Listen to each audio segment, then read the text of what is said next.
This is a demonstration of the Italian Tubular Bind-off for the Carsyn Cowl. I've worked the body of the cowl, plus 5 rounds of 1x1 rib, and now I'm ready to work the tubular bind-off. To do that, I will work 2 rounds of double knitting and then work the sewn bind-off. That sewn bind-off is sometimes known as an Italian bind-off or a grafted bind-off, and sometimes the Kitchener bind-off. So there's lots of names for this. All right, let's work on the 2 rounds of double knitting. I have changed my needles from the size I used for the body of the cowl to a size smaller for this demonstration. The pattern actually calls for 2 sizes smaller. It gives you a very nice, neat edge. What I'm going to do is exactly what we did at the beginning when we were double knitting, and that is for the first round, I'm going to knit the knit stitch and slip the purl stitch purlwise with the yarn in front. And then I just work that all the way around. So I knit the knit stitch, yarn to front because this is like I'm purling, slip the purl stitch as if to purl, and bring the yarn to the back. Knit the knit, yarn to the front, slip the purl stitch as if to purl, yarn to the back, and I continue on. Knit, yarn to front, slip, yarn to back. Knit, yarn to front, slip, yarn to back. And I simply continue that process all the way around to the beginning of the round marker.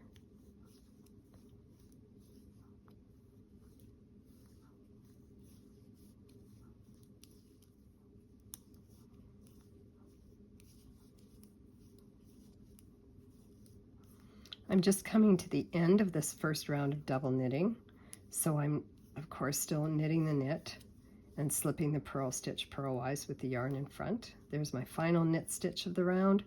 Yarn to front, slip the final purl stitch, bring the yarn to the back, and move my beginning of round marker over to my right needle. For the second round of the double knitting, we're going to do the opposite. So whereas in the first round we had knit the knits and slip the purls, now we're going to slip the knits and purl the purls. We do slip the knits purlwise. So to do this, of course, you enter the stitch as if to purl with the yarn in back, bring the yarn to the front, of course, because now you're going to purl, yarn to back, slip the knit stitch as if to knit, or as if to purl, yarn to front, purl the purl, slip the knit, purl the purl. And again, you simply continue this around until you reach that beginning of round marker yet again.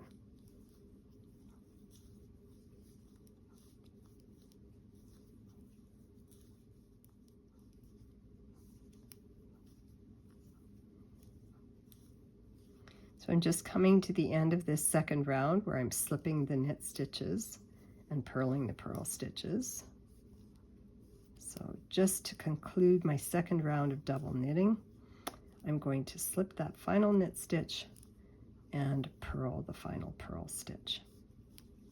I want to show you why it's called double knitting before we get into the sewn bind-off. So I'm going to remove my beginning of round marker, and I'm going to very carefully slip 4 stitches off my needle. And if you watch what happens with those stitches, you'll see that they move. These are the knit stitches, they come to the front. These are the purl stitches, and they've moved to the back.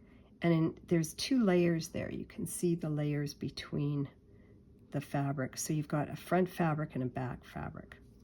Now I'm going to carefully put those stitches back on. Hopefully I don't split the yarn too badly. It's a little tricky.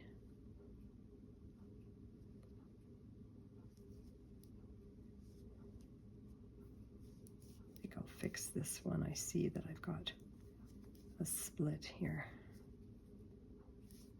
There we go. The benefit of the layers that are created with that double knitting is that the front layer tends to curve towards the right side, the back layer curves towards the wrong side, so they spread apart as you saw. When you do your actual sewn bind off, it puts those layers together, it closes them up, but they still maintain that space between them, so you get a bit of a little tube that's created, and that gives you a very nice finished edge. So we created the same tube at the other end when we did our cast on and our two rows of double knitting. So you get a really nice curve with the stitches being able to go from one side to the other apparently seamlessly. All right, now we're ready for the sewn bind off, the last step of your Carsyn cowl.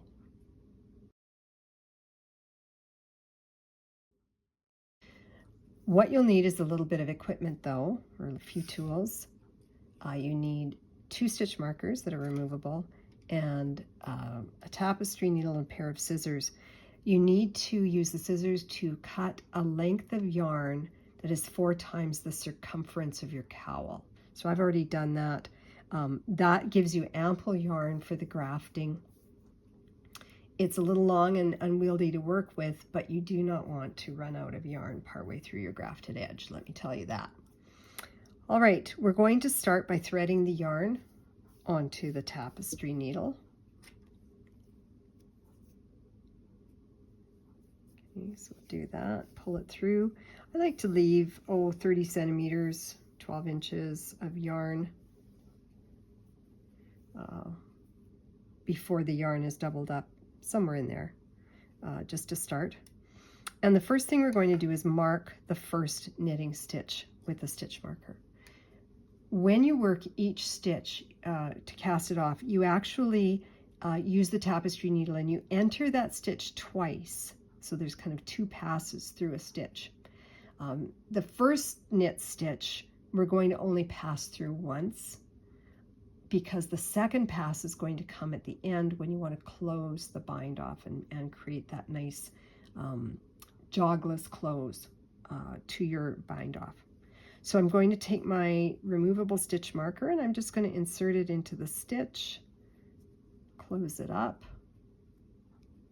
and that way I've got that stitch marked. I can find that stitch easily. All right, now we're going to start the actual grafting part of the bind off. When you do the bind off, you're going to work with pairs of stitches. You're going to work with pairs, the two knit stitches, so the first and third stitch, and you're going to then work with 2 purl stitches, so that would be the second and fourth stitch. So you always work with 2 knits and then 2 purls, and then back to 2 knits. When you're approaching the first knit stitch, we're going to take that stitch off knitwise. So when you have a knit stitch, you are going to always approach it knitwise first. So I'm going to approach that knitwise and I'm going to take it off the needle. And then I'm going to approach the second knit stitch. Remember, we just worked with the knits initially here. And I'm going to insert it purlwise. So knitwise, then purlwise. And I insert the needle, pull the yarn through,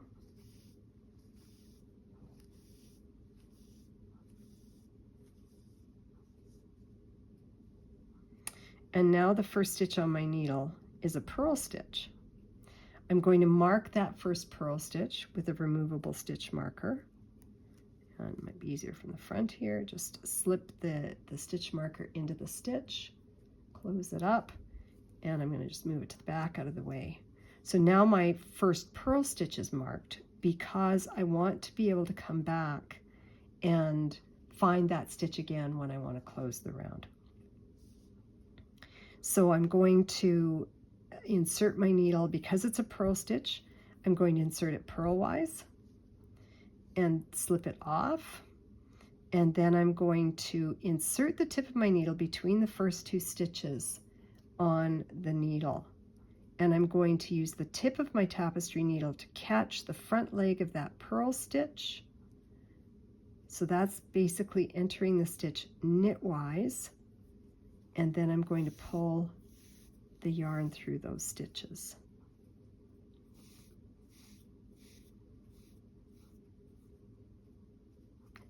Notice I'm giving it a little tug. I want it snug. I don't want it too tight because you don't want to make a tight, unstretchy edge on your cowl, but you also want to make sure it's not too loose so that it doesn't look like a nice, smooth, rounded edge. You want your tension to match on each end of the cowl, so pay attention to that. See how you can make them look similar. All right, we're back to having the first knit stitch, first stitch being a knit stitch, so you always insert into the knitwise, and then the opposite for the second stitch, so knitwise and take that one off. The second one is always purlwise and you leave it on.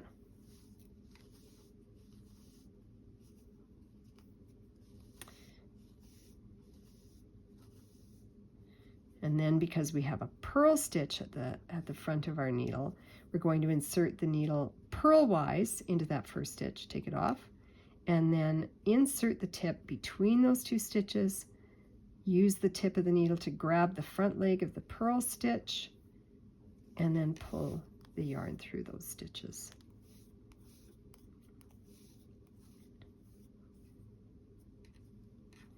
Knit stitch, so you start with knitwise. Take the stitch off. Second stitch is the opposite of what you just did. So you did knitwise there. Now you do purlwise, and you take those stitches, or you take your yarn through those stitches.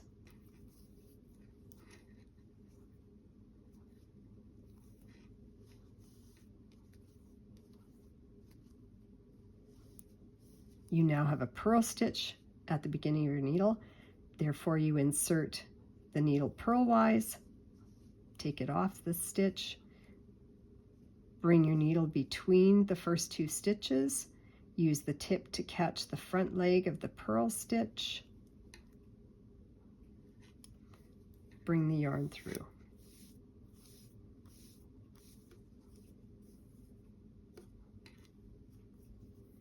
Knitting stitch first, therefore insert your tip knitwise and take that stitch off. It's already been dealt with once, so this is the second time that the tapestry needle has gone through that stitch.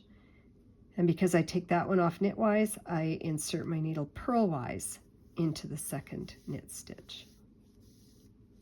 And bring the yarn through. Purl stitches up first, therefore I insert my needle purlwise, and then I bring my needle tip between those two stitches and insert knitwise into the purl stitch to grab that front leg, and I bring the yarn through. Knitting stitch, insert knitwise, take stitch off. Insert purlwise into the second knit stitch, bring the yarn through.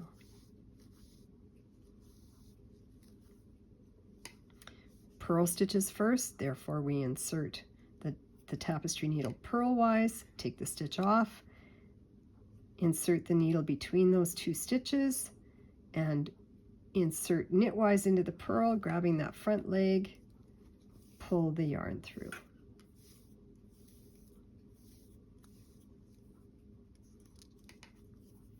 Knitting stitch first, insert knitwise, take stitch off, insert purlwise into the second knit stitch.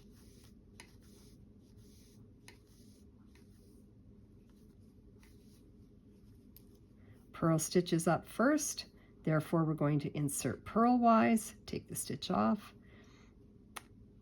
put the needle in between those two stitches and insert it knitwise into that second stitch, the purl stitch, and then pull the yarn through.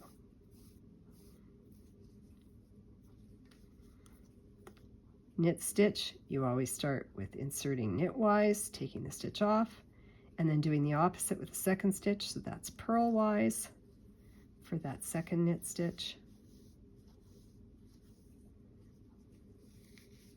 Purl stitches up first, you're going to insert the needle purl, or the tapestry needle purlwise, take the stitch off, bring the tapestry needle between the first and the second stitches and insert it knitwise into the purl stitch, grabbing that first leg, and you pull the yarn through.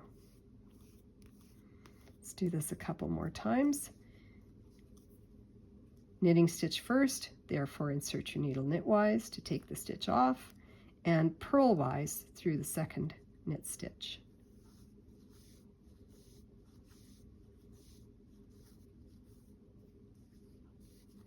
Purl stitches first, therefore you insert purlwise to take the stitch off the needle. Insert the tapestry needle between the first and second stitches and use the tip of the tapestry needle to insert knitwise, grabbing that first leg of the purl stitch and pull the yarn through. Knit stitch, insert knitwise, take it off the needle, insert purlwise through that knit stitch, pull the yarn through.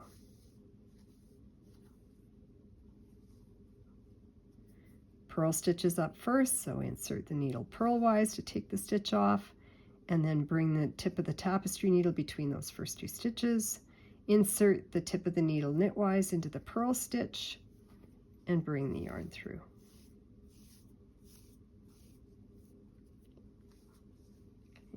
You can see how you get that nice curved effect where the ribbing appears to just curl right over from one side to the other. And you can see that there's a bit of volume in these last couple of rows because the layers are there. So you've got 2 layers of fabric. They're not going to lay together the same way your rib is, which is a single layer of fabric. All right, we'll keep going until we get round to the last 2 stitches that are left on the knitting needle before the stitches that have the markers in them.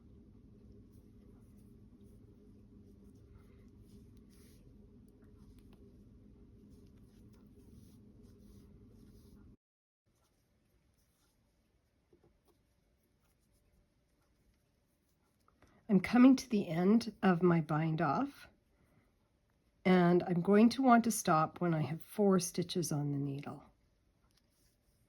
just to explain the next steps.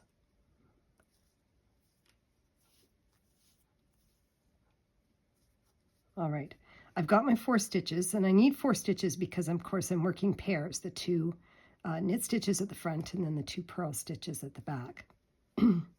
So I'll continue on with my bind off, just the way I've done it all the way around.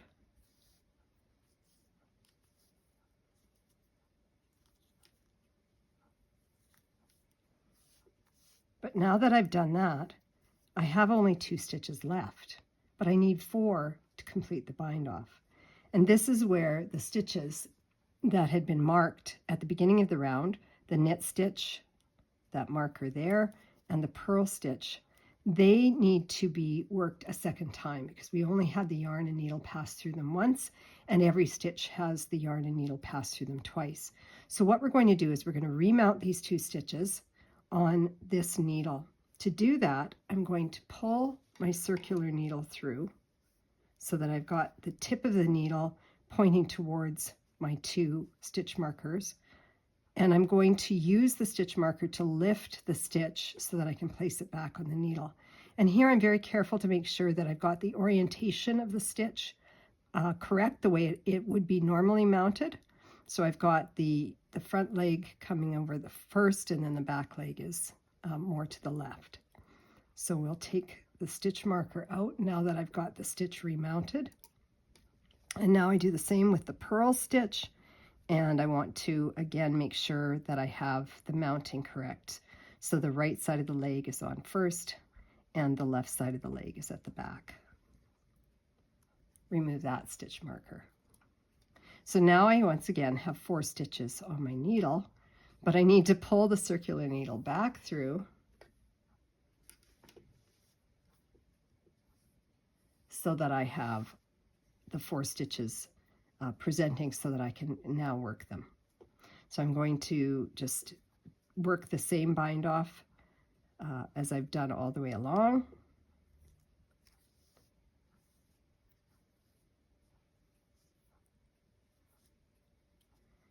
And you can see I've got a yarn coming through that final knit stitch, and the yarn will now go through the final purl stitch.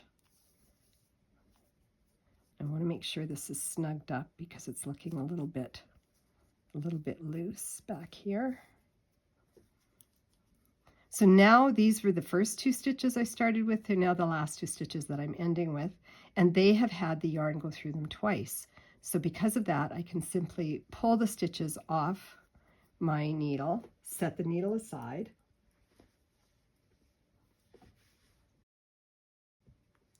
and work a little bit to make the cast-off edge look the same.